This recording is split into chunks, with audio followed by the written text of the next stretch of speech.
91 से लेकर के 135 तक क्वेश्चन बताएंगे और सारे क्वेश्चन इम्पोर्टेंट है। जो भी जीके जीएस की तैयारी कर रहे हैं वो सभी क्वेश्चन को देखिए और जितना भी क्वेश्चन का आंसर आप जानते होंगे उसको आप टिक करते रहिए। हम आपको 2 सेकंड का समय देंगे जिसके बीच आपको ऑप्शन चुनना है, ठीक है। इससे पहले हम 91 से लेकर के 90 तक का क्वेश्चन अपने चैनल पे डाले हुए हैं, उस क्वेश्चन को भी जा कर के आप लोग देख लीजिएगा, ठीक है। तो चलिए क्वेश्चन करते हैं। SEZ का पूरा नाम क्या है?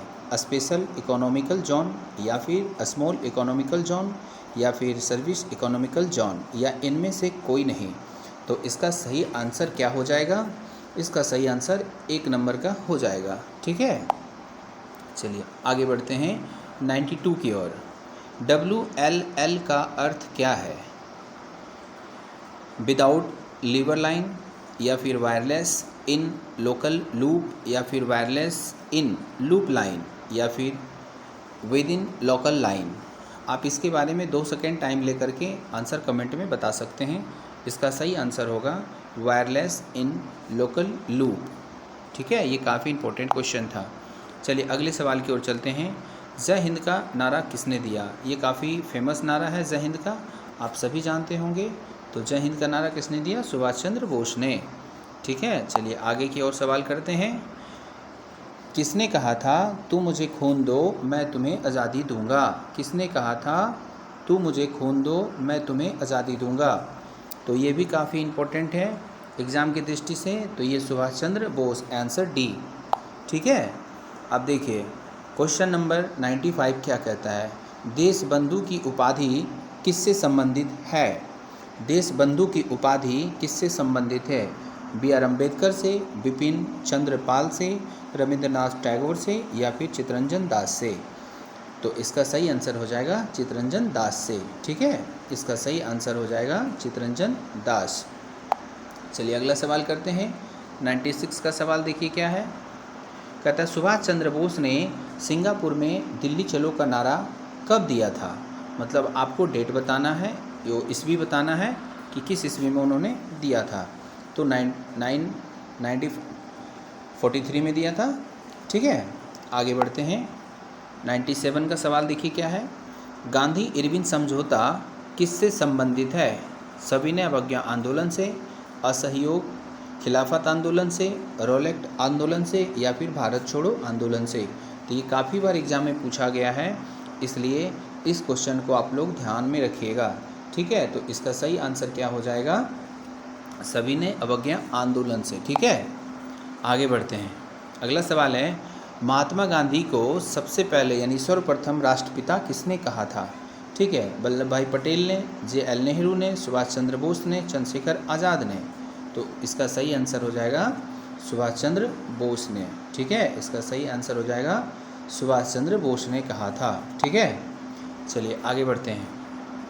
अगला है कायदे आज़ाद किसने कहा था? देखिए आपको क्वेश्चन पढ़ने से ही पता चल जाएगा, क्योंकि जवाहरलाल नेहरू, भगत सिंह और महात्मा गांधी इन तीनों का तो है ही नहीं, ठीक है। तो इसका सही आंसर क्या हो जाएगा? मोहम्मद अली जिन्ना, ठीक है। चलिए आगे बढ़ते हैं। अगला सवाल है चौरी चौरा नामक प्रसिद्ध स्थल कहाँ है? तो आप जानते हैं कि ये घटना कहाँ हुआ था? उत्तर गोरखपुर में, ठीक है। आगे बढ़ते हैं। आगे क्या क्वेश्चन है? किसने कहा मध्य रात्रि के कटोर पर जब संसार सोता है भारत अपने जीवन व स्वतंत्रता के लिए जाग उठेगा? तो ये काफ़ी इम्पोर्टेंट था, इसको जानिए। ये पंडित जवाहरलाल नेहरू ने कहे थे, ठीक है। चलिए आगे बढ़ते हैं। कहता है who lives if India's dies किसकी उक्ति है? जवाहरलाल नेहरू की, महात्मा गांधी की, भगत सिंह? तो ये भी बात जवाहरलाल नेहरू ही ने कहा था, ठीक है। चलिए आगे बढ़ते हैं। 103 में देखिए क्या है, और फटाफट आप लोग कमेंट भी कीजिएगा अगर किसी का जवाब आप जानते होंगे तो, ठीक है। चलिए अगला सवाल पर चलते हैं। अगला सवाल हमारा क्या है कि पंजाबी भाषा जो किस लिपि में लिखी जाती है? देखिए लिपि वाला सवाल 1-2 को आ ही जाता है एग्ज़ाम में, इसलिए आप लोग लिपि का सारे सवाल याद करके जाइएगा, ठीक है। तो देव कहता है पंजाबी भाषा जो लिखी जाती है उसकी लिपि क्या है? पंजाबी भाषा का लिपि क्या है? गुरुमुखी। ठीक है, चलिए आगे बढ़ते हैं। तो पंजाबी भाषा किस लिपि में लिखी जाती है? क्वेश्चन दोहरा गया है। ठीक है, आगे बढ़ते हैं। किस लिपि को सभी लिपियों का जन्मदाता कहा जाता है? तो किसको कहा जाता है जन्मदाता? तो ब्राह्मी लिपि को सभी लिपियों का जन्मदाता कहा जाता है। ठीक है, अब चलिए 105वां नंबर क्वेश्चन क्या है? किस काल की लिपि को चित्रकाल लिपि कहा जाता है? देखिए, चित्रकार का जो लिपि था वो भी बहुत पुराना संबंध रखता है, इसीलिए यहाँ पर क्या हो जाएगा? सिंध काल का। ठीक है, आगे बढ़ते हैं। कहता है कि जैन सूत्र में कितनी लिपियों का उल्लेख है? 8, 12, 18 या 21? तो इसका सही आंसर क्या हो जाएगा? 18। ठीक है, इसका सही आंसर हो जाएगा 18 लिपि का। ठीक है, चलिए कहता है बौद्ध ग्रंथ ललित विस्तार में कितनी लिपियों का उल्लेख करता है? ठीक है, तो 107 नंबर का आंसर क्या हो जाएगा? 89 लिपियों का उल्लेख करता है, 89 लिपियों का उल्लेख करता है। अशोक के शिलालेख की क्या लिपि है? तो अशोक के शिलालेख की लिपि, तो अशोक का शिलालेख तो आज के समय का तुरंत का तो है नहीं, तो देवनागरी लिपि होगा, गुरुमुखी होगा, या फिर खरोष्टी होगा, या फिर ब्राह्मी होगा। तो आप लोग अगर जानते हैं तो इसे कमेंट में बताइएगा, लेकिन इसका सही आंसर क्या होगा? ब्राह्मी लिपि होगा। ठीक है, भारत की तीसरी सर्वाधिक बोली जाने वाली भाषा क्या है? देखिए, यहाँ पर फंसाने वाला क्वेश्चन दिया है, ऐसे सवाल को आप ज़रूर पढ़ के जाइएगा। भारत की तीसरी सर्वाधिक बोली जाने वाली भाषा कौन है? तेलुगु, बांग्ला, मराठी या तमिल? तो इसका सही आंसर क्या हो जाएगा? तेलुगु। ठीक है, इसका सही आंसर क्या हो जाएगा?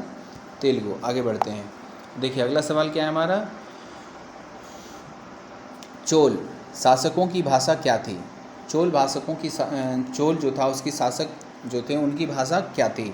ठीक है, तमिल, संस्कृत, कन्नड़ या तेलुगु? तो इसका सही आंसर क्या हो जाएगा? तमिल। ठीक है, चलिए आगे बढ़ते हैं।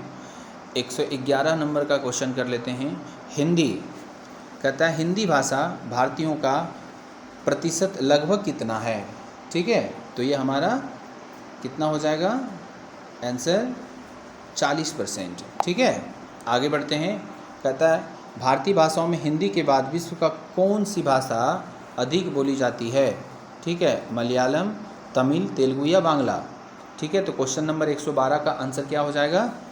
बांग्ला। ठीक है, क्या हो जाएगा? बांग्ला। ठीक है, आगे बढ़ते हैं।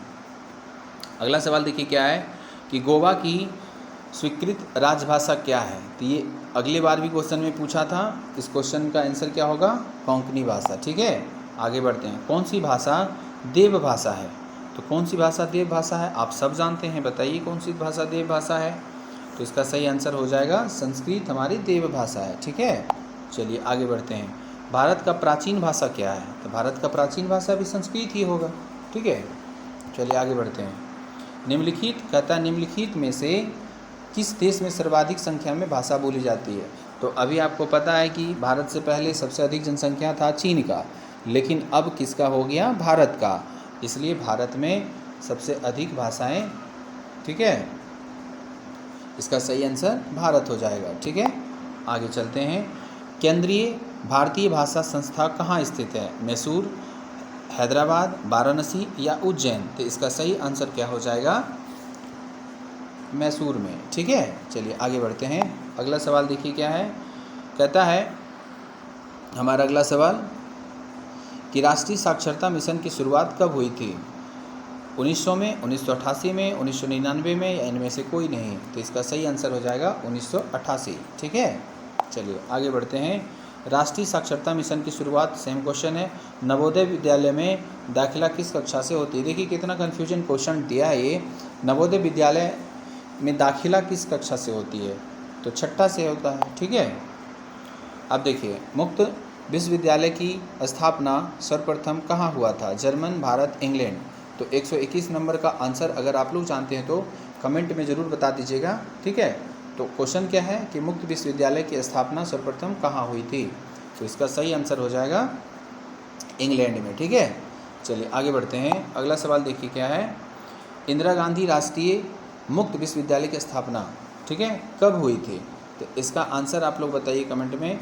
इसका आंसर सही होगा 1985 में। ठीक है, चलिए आगे बढ़ते हैं। इंदिरा गांधी राष्ट्रीय मुक्त विश्वविद्यालय का मुख्यालय कहाँ है? नई दिल्ली, मुंबई, इलाहाबाद या कोलकाता? ठीक है। तो इंदिरा गांधी राष्ट्रीय मुक्त विश्वविद्यालय पूछ रहा है, तो इसका सही आंसर क्या हो जाएगा? नई दिल्ली, ठीक है। चलिए आगे बढ़ते हैं। अगला सवाल क्या है? केंद्रीय अंग्रेजी एवं विदेशी भाषा संस्था कहाँ है? तो इसका सही आंसर क्या हो जाएगा? हैदराबाद, मुंबई या बेंगलोर या नई दिल्ली, ठीक है। तो इसका सही आंसर आप लोग बताइए, नहीं तो इसका सही आंसर क्या होगा? हैदराबाद होगा, ठीक है।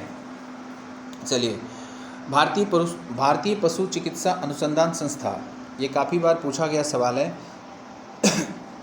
भारतीय पशु चिकित्सा अनुसंधान संस्था कहाँ स्थित है? बताइए। पंतनगर में है, देहरादून में है, लखनऊ में है या फिर इज्जत नगर में? कितना बढ़िया नाम है, इज्जत नगर। और आपको बता दें कि इसका आंसर भी इज्जत नगर ही है, ठीक है। चलिए आगे बढ़ते हैं। भारतीय खनन विद्यालय कहाँ है? भारतीय खनन विद्यालय कहाँ है? तो खनन विद्यालय का संबंध, तो खनन का अक्सर संबंध कहाँ है? धनबाद से है, ठीक है। चलिए, कहता है पोर्ट विलियम कॉलेज कहाँ पर है?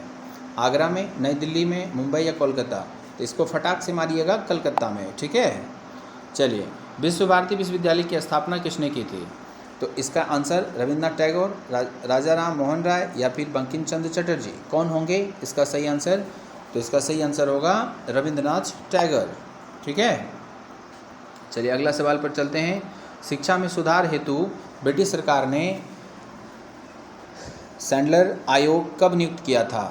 1911 में, 1917 में, 1920 में या 1922 में? तो इसका सही आंसर हो जाएगा हमारा 1917 में किया था, ठीक है। चलिए अगला देखिए, अगला क्या कहता है? मुगल काल में किस भाषा को रैक्ताम भाषा कहा गया है?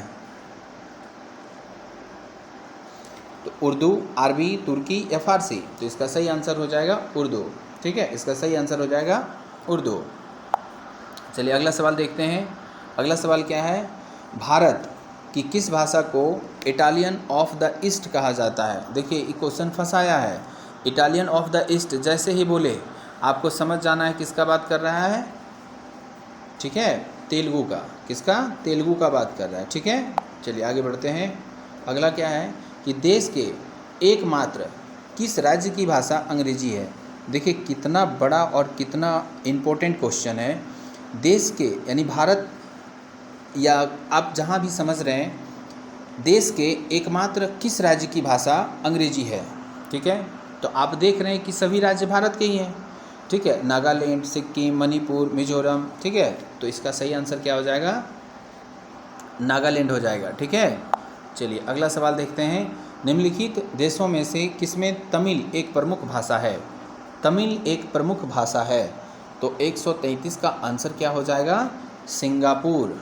ये काफ़ी इम्पोर्टेंट क्वेश्चन था, इसका सही आंसर हो जाएगा सिंगापुर, ठीक है। चलिए अगला सवाल देखिए, कहता है कि अमीर खुसरो ने किसके विकास में अग्रणीय भूमिका निभाई है? अवधी, भोजपुरी, ब्रजभाषा या खड़ी बोली? तो इसका सही आंसर क्या हो जाएगा? खड़ी बोली के लिए, ठीक है। इसका सही आंसर क्या हो जाएगा? खड़ी बोली, ठीक है। इसका सही आंसर खड़ी बोली हो जाएगा, ठीक है। चलिए आगे बढ़ते हैं। अगला सवाल क्या है देखिए, हमारा त्रिपुरा की राजभाषा क्या है? हमारा लास्ट क्वेश्चन है और इस क्वेश्चन का आंसर आप लोग प्लीज़ कमेंट में बताइएगा कि त्रिपुरा की राजकीय भाषा क्या है, ठीक है। राजभाषा क्या है? हिंदी, बांग्ला, मलयालम या फिर नागा, ठीक है। आप इसका आंसर हमें प्लीज़ कमेंट में ज़रूर बताइएगा। अगर ये सवाल हमारा अच्छा लगा हो तो हमारे चैनल को सपोर्ट कीजिएगा और इस क्वेश्चन का आंसर आप कमेंट में बताइएगा। तब तक के लिए आपका धन्यवाद। आगे वीडियो में मिलेंगे फिर इससे अगले सवाल लेकर के, ठीक है। तब तक आप लोग क्वेश्चन करते रहिए और इसी प्रकार से अपनी तैयारी जारी रखिए। फिर मिलते हैं हम अगले वीडियो में, ठीक है।